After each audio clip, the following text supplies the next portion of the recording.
American Men of Mind by Burton Egbert Stevenson. Chapter 6, The Stage, Part 1. The golden age of American acting was not so very long ago.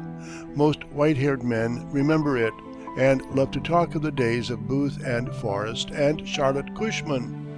Joseph Jefferson, the last survivor of the old regime, died just the other day, and to the very end showed the present generation the charm and humor of Bob Acres and Rip Van Winkle. No doubt that golden age is made to appear more golden than it really was by the mists of time, but undoubtedly the old actors possessed a mellowness, a solidity, a sort of high tradition now almost unknown. These qualities were due in part, perhaps, to the long and arduous stock company training, where, in the old days, every actor must serve his apprenticeship, and in part to the study of the classic drama which had so large a place in stock company repertoire. Success was infinitely harder to win than it is today. There were fewer theaters, so that the great actors were forced to play together, to their mutual advantage and improvement. The multiplication of theaters at the present time and the vast increase of the theater-going public has led to the star system, to the placing of an actor at the head of a company as soon as he has won a certain reputation. And since care is taken that the star shall outshine all his associates, it follows that he has no one to measure himself with. He is no longer on his mettle, and his growth usually stops then and there. But let us be frank about it. The attitude of the public toward the theater has changed. Today, we would not tolerate the heavy melodramas which enchained our parents and grandparents. The age of rant and fustian has passed away, and Edwin Forrest could never gain a second fortune from such a combination of these qualities as Metamora. We are more sophisticated. We refuse to be thrilled by Ingomar, no matter how loudly he bellows. What we ask for principally is to be amused, and consequently the great effort of the theater is to amuse us, for the theater must cater to its public. So, if the stage today is not what it was 50 years ago, the fault lies principally in front of the footlights and not behind them. To the student of American acting, one name stands out before all the rest, the name of Booth. No other actors in this country have ever equaled the achievements of Junius Brutus Booth and of his son Edwin Booth. They possessed the genius of tragedy, if any men ever did, and no one who saw them in their great moments can forget the impression of absolute reality which they conveyed. Junius Brutus Booth was the son of an eccentric silversmith of London, and was born there in 1796. Let us pause here to remark that, just as the greatest Frenchman who ever lived was an Italian, and the greatest Russian woman a German, so most of the early American actors were either English or Irish. This sounds rather Irish itself, but it is true. Certainly, in the end, Napoleon Bonaparte became as French as any Frenchman, and the Empress Catherine II Russian to the core. And the English and Irish actors who came to these shores in search of fame and fortune, and who found them and spent the remainder of their lives here, have every right to be considered in any account of the American stage which they did so much to adorn. Junius Brutus Booth, then, was born in London in 1796. 20 years before, his father had been so carried away by Republican principles that he had sailed for America to join the ranks of the Army of Independence. But he was captured and sent back to England. So it will be seen that he was something more than a mere silversmith. But he was very successful at his trade, and was able to give his son a careful classical education, to fit him for the bar. Imagine his chagrin when the boy, after a short experience in amateur theatricals, announced his intention of becoming an actor. He secured some small parts, made a tour of the provinces, and finally, in London, engaged in a remarkable war with the great tragedian, Edmund Kean, which divided the town into two factions. But Booth tired of the struggle, in which the odds were all against him, and in 1821 sailed for America. He won an instant success and was a great popular favorite until the day of his death. He was a short, spare, muscular man with a pale countenance, set off by dark hair and lighted by a pair of piercing blue eyes, and he possessed a voice of wonderful compass and thrilling power. Upon the stage, he was formidable and tremendous, giving an impression of overwhelming power in which his son, perhaps, never quite equaled him. Shortly after his arrival in America, Booth bought a farm near Baltimore, and there, on November 13, 1833, Edwin Booth was born. There was a great shower of meteors that night, which, if they portended nothing else, may be taken as symbolical of the career of America's greatest tragedian. He was the seventh of 10 children, all of whom inherited, in some degree, their father's genius. It was not without a trace of madness, and reached a fearful culmination in John Wilkes Booth, when he shot down Abraham Lincoln at Ford's Theater in Washington. From the first, Edwin Booth felt himself destined for the stage. His father did not encourage him, but finally, in 1849, consented to his appearance with him in the unimportant part of Trestle in King Richard III. From that time on, he accompanied his father in all his wanderings, and partook of the strange and sad adventures of that wayward man of genius. In 1852, he went with his father to California, and was left there by the elder Booth, who no doubt thought it the best school for the boy's budding talent. There, in the Sandwich Islands, and in Australia, among the rough crowds of the mining camps, he had 4 years of the most severe training that hardship, discipline, and stern reality can furnish.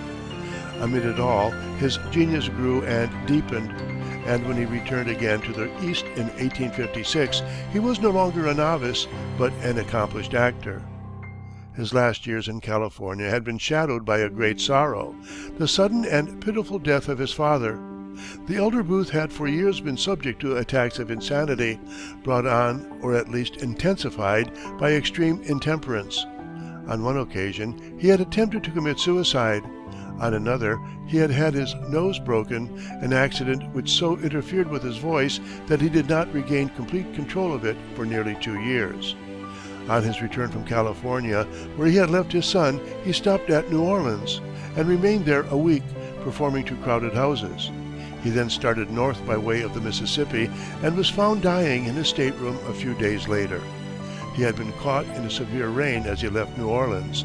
A cold developed, complications followed, and for 48 hours he lay unattended in his stateroom, without that medical attention which he was unable or unwilling to summon.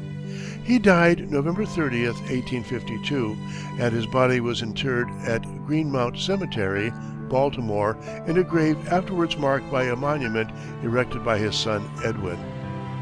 This was only one of many tragedies which darkened the life of Edwin Booth, for, to use the words of William Winter, he was tried by some of the most terrible afflictions that ever tested the fortitude of a human soul.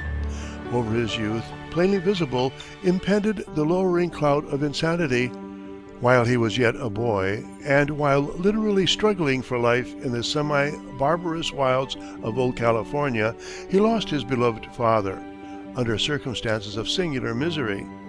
In early manhood, he laid in her grave the woman of his first love, the wife who had died in absence from him, herself scarcely past the threshold of youth, lovely as an angel, and to all who knew her, precious beyond expression.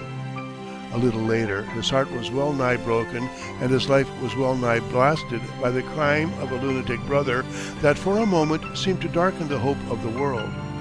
Recovering from that blow, he threw all his resources and powers into the establishment of the grandest theater in the metropolis of America, and he saw his fortune of more than $1 million, together with the toil of some of the best years of his life, frittered away. Under all trials, he bore bravely up and kept the even, steadfast tenor of his course. Strong, patient, gentle, neither elated by public homage nor embittered by private grief. It has been said that Booth returned from California a finished actor. He had, besides, the prestige of a great name, and he was welcomed with open arms. He had not yet reached the summit of his skill, but he showed an extraordinary grace and a spirit ardent with the fire of genius. From that time forward, his career was one of lofty endeavor, and of high achievement. In the great characters of Shakespeare, especially in those of Hamlet, Richard III, and Iago, he had no rivals, and no one who witnessed him in any of these parts ever outlived the deep impression the performance made. During the last 2 or 3 years of his life, his health failed gradually, and he was finally compelled to leave the stage. On April 19, 1893, he suffered a stroke of paralysis from which he never rallied, lingering in a semi-conscious state until June 7th, when he sank rapidly and died. Of his art, no words can give an adequate idea. It was essentially poetic, full of a strange and compelling charm. His great moments laid upon his audience the spell of his genius, and rank with the highest achievements of any actor who ever lived. His countenance, that face which no man ever saw, and from his memory banished quite, the eyes in which are Hamlet's awe and Cardinal Richelieu's subtle light, as Thomas Bailey Aldrich wrote of Sargent's portrait, which heads this chapter, was a strange and moving one, and in range of expression unsurpassed. His eyes were especially wonderful, dark brown, but seeming to turn black in moments of passion, and conveying, with electrical effect, the actor's thought. He was unique. He stood apart. The American stage has never produced another like him. Second only to Edwin Booth in sheer glory of achievement stands Edwin Forrest.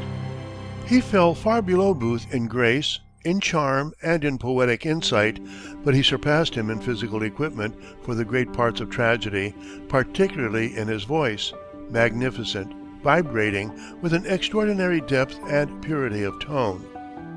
Unlike Booth, Forrest came from no family of actors, nor inherited a name famous in the annals of the stage.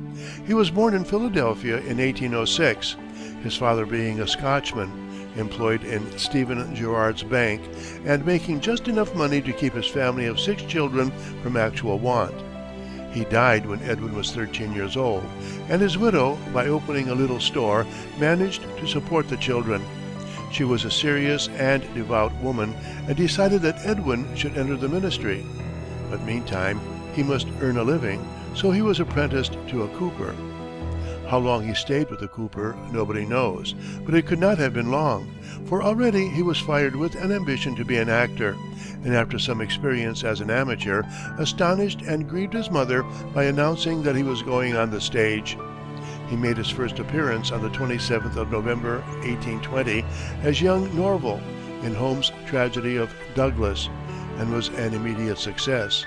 His youth, remember he was but 14, his handsome face and manly bearing, and above all, that wonderful and resonant voice, won the audience at once, and his career was begun.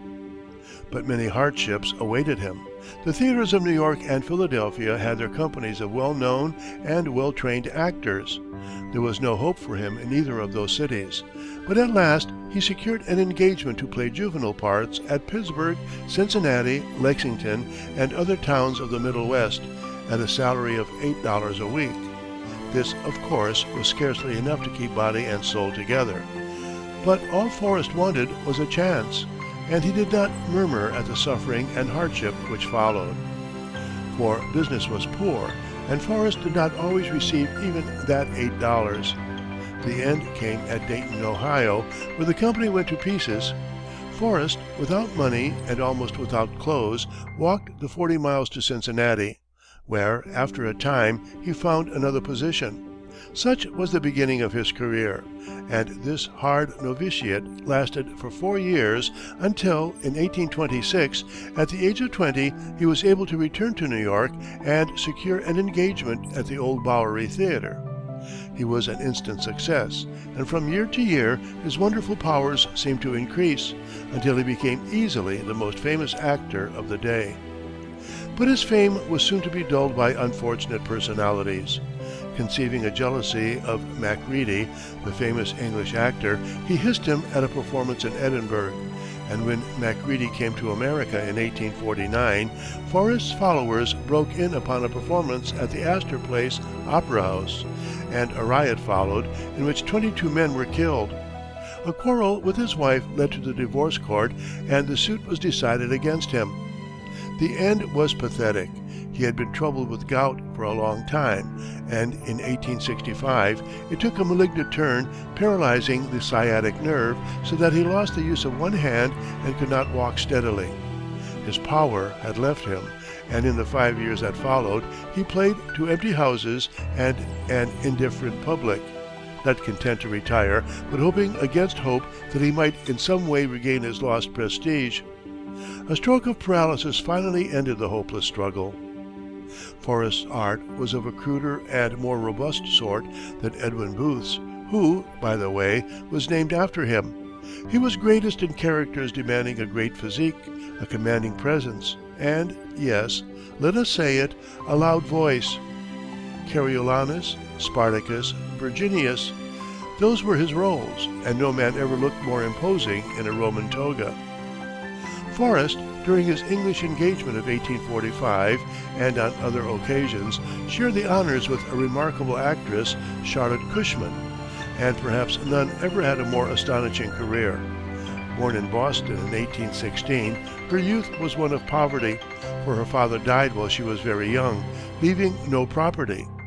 The girl was remarkably bright, and soon developed a contralto voice of unusual richness and compass. She sang in a choir and assisted to support the family from the age of 12, securing such musical instruction as she could. In 1834, she made her first appearance in opera and scored a tremendous success. A splendid career seemed opening before her, when suddenly, a few months later, her voice, strained by the soprano parts which had been assigned her, failed completely. Her friends advised her to become an actress, and she went diligently to work, not allowing herself to despond over that first great disappointment. For the next 7 years, she worked faithfully, learning the new profession from the very bottom. "I became aware," she said, "that one could never sail a ship by entering at the cabin windows. He must serve and learn his trade before the mast." In that way she learned hers, playing minor parts, doing cheerfully the drudgery of her profession, refusing all offers for more important work until she felt herself thoroughly capable of undertaking it. One would wish that her example might be taken to heart by her sisters of the present day. At last her chance came. In 1842, William C. Macready, the great English tragedian, visited the United States, and in Charlotte Cushman he found a splendid support. Indeed, she divided the honors with him. A year later, she went to London and won immense applause. "Since the first appearance of Edmund Kean in 1814," said a London journal, in speaking of her first night as Bianca, "never has there been a debut on the stage of an English theater." For 84 nights she appeared with Edwin Forrest. "All my successes put together," she wrote to her mother, "would not come near my success in London." In the winter of 1845, she tried one of the most daring experiments ever made by an actress, appearing as Romeo to her sister Susan Cushman's Juliet. It was a notable success. Her deep contralto voice made it possible for her to give a complete illusion of the young and handsome lover. She played other male characters in after years, notably Hamlet, and created a deep impression in them. Her sister was a lovely girl and an accomplished actress, and their Romeo and Juliet ran for 200 nights. Susan Cushman would no doubt also have won high fame as an actress, but she soon retired from the stage, marrying the distinguished chemist and author James Sheridan Muspratt of Liverpool. Charlotte Cushman returned to America in the fall of 1849 and was received with acclamation. There was never any question after that of her position as the greatest English-speaking actress, and that position she easily maintained until her death. She gathered wealth as well as fame, built a villa at Newport, and in 1863 earned nearly $9,000 for the United States Sanitary Commission by benefit performances. Energetic, resolute, faithful, impatient of any achievement but the highest, she seemed the very embodiment of many of Shakespeare's greatest creations. She possessed a strange and weird genius, akin in some respects to that of Edwin Booth, and her delineation of the sublime, the beautiful, the terrible, has never been surpassed. a noble interpreter of noble minds, Charlotte Cushman stands for the supreme achievement of the actress. What Booth and Forrest were to tragedy, William J. Florence was to comedy. Indeed, he may be said to have gone farther than either Booth or Forrest, for he founded a school and gave to the stage the chivalrous, light-hearted, and lucky Irishman who has since become so familiar to the drama. However rare he may be outside the theater. Florence was born in Albany, New York, in 1831. His family name was Conlin, from which it will be seen that he came naturally by his insight into Irish character. But he changed his name when he went upon the stage to the more romantic and euphonious one of Florence. He gave evidence of possessing unusual dramatic talent while still a boy, and made his debut on the regular stage at the age of 18. He had the usual hardships of the young actor, playing in various stock companies without attracting especial attention, and finally, in 1853, marrying Melvina Pray, herself an actress of considerable ability. It was at this time that Florence began to find his field in the delineation of Irish and Yankee characters, his wife appearing with him, and together they won a wide popularity. Florence wrote some plays and a number of sprightly songs, which his wife sang inimitably. He himself improved steadily in his acting, and especially in the gentle humor and melting pathos with which he clothed his characters, stood quite alone. A tour through England added to his fame, and his songs were soon being sung and whistled in the streets pretty generally wherever the English tongue was spoken. One song in particular, called "Bobbing Around," had immense popularity. But Florence was more than a mere songwriter Irish comedian. In his later years, he proved himself to be an actor of high attainments, and no one who ever witnessed a performance of "The Rivals," with Jefferson as Bob Acres and Florence as Sir Lucius O'Trigger, will ever forget his finished and glowing impersonation. End of Chapter 6, Part 1. Recording by William Tomko.